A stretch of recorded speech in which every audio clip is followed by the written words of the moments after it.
The detonator is within reach. One press.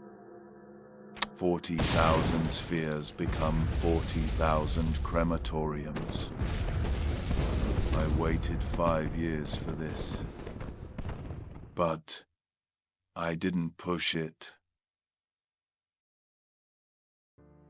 On the screen, the Bug King, our ultimate nightmare, drifts into the abyss like a piece of space junk. You have to understand the hate. You have to understand why I wired a city in the sky with high-grade thermal charges. I remember the smell of the moon camps. I was a lieutenant then. I remember the click-click-click of their mandibles in the dark. I remember watching my friends work to death, their bodies left to freeze in the grey dust, eyes wide and white. The bugs are efficient. That's what the diplomats said. Natural engineers. Humble servants. Bullshit. They are biological machines programmed for conquest. They lost the war. Yes. They bowed their oily, black heads. They asked for a place to sleep in Earth's orbit. They offered to build the ladder, the great orbital elevator, in exchange for a home.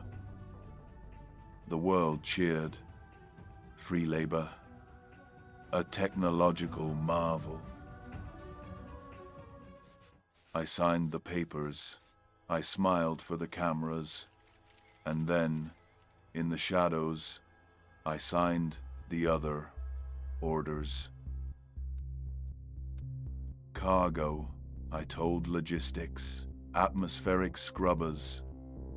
They were bombs, enough to turn that entire orbital ring into a necklace of fire. I knew their biology better than the xenobiologists.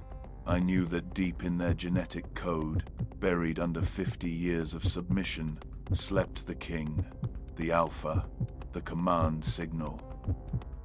It is inevitable. When the hive grows large enough, a king is born. And when the king screams, the drones kill. That is the law of nature.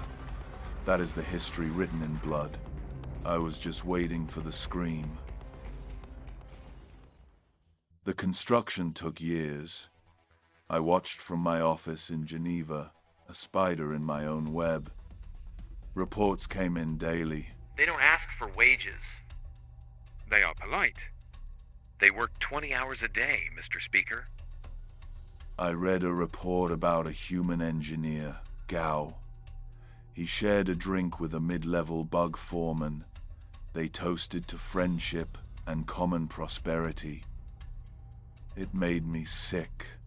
The bug told him, "We are family now." Lies, camouflage, a predator blending into the tall grass. I looked at the blueprints of the ladder, 40,000 spheres, connected by tubes, spinning in the void. A city in the sky. A Trojan horse. I kept my finger near the trigger. Build it, I thought. Gather them all in one place. Make it a single target. Then, the day came. Sector 4, Sphere 902. An anomaly. I switched the feed to the main screen. I saw the hull of the sphere bulge. Metal tore like wet paper. And there it was.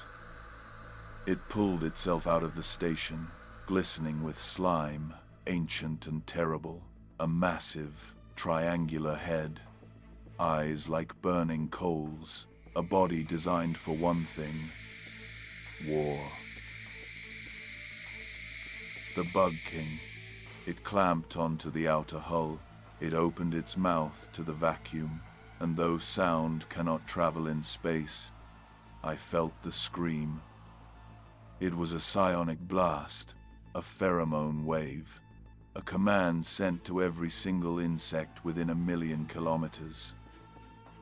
"Wake up," it said. "Kill. Feast. The time of sleeping is over." I unlocked the safety cover on the detonator. My heart hammered against my ribs like a prisoner trying to escape. "Do it," I whispered. "Give me the excuse." I waited for the massacre. I waited for the millions of worker bugs to drop their tools, pick up their welding torches as weapons, and slaughter the human supervisors. I watched the screens. The king screamed again. It thrashed, confused. Around it, the construction continued. A welder drone floated past the king, ignoring it completely, focused on a seam in the pipeline. A transport ship maneuvered around the king's massive bulk, honking a warning signal, simply trying to deliver a crate of hydroponic filters. The king roared into the silence. It commanded them. It invoked the ancient blood pact. And they ignored him. They looked at him not with reverence, but with confusion, like a modern man looking at a caveman waving a club in a stock exchange. The king froze. I could see the hesitation in its body language. It was a creature of instinct, and its instinct was failing. The connection was severed. 50 years of exile, 50 years of working side by side with humans, 50 years of building something meaningful. They hadn't just learned to use our tools. They had learned our ambition. They didn't want to be warriors anymore. They wanted to be citizens. The king released its grip on the station. It drifted back, defeated not by weapons, but by indifference. A small group of zealots, maybe 100 out of millions, detached their ships and followed it. A pathetic funeral procession. The Earth Defense Fleet arrived a moment later, weapons charged. They didn't fire. There was no need. The king turned its massive head one last time, looking at the blue earth, looking at the ladder, the magnificent silver spine connecting the planet to the stars. It looked at its children, who had turned their backs on the old ways to build a new world. Then, it drifted into the dark. The room is quiet now. The ice in my glass has melted. The detonator is still here. I could still press it. I could kill them all for the crimes of their fathers. I could burn the ladder and ensure humanity remains safe, isolated, and pure. But I look at my hand. It's withered, liver spotted, trembling. They are up there, building a bridge to the stars. They are the future. And I am the man sitting in the dark with a bomb, terrified of a war that ended half a century ago. I close the safety cover. I push the device into the drawer and lock it. I am the savage now,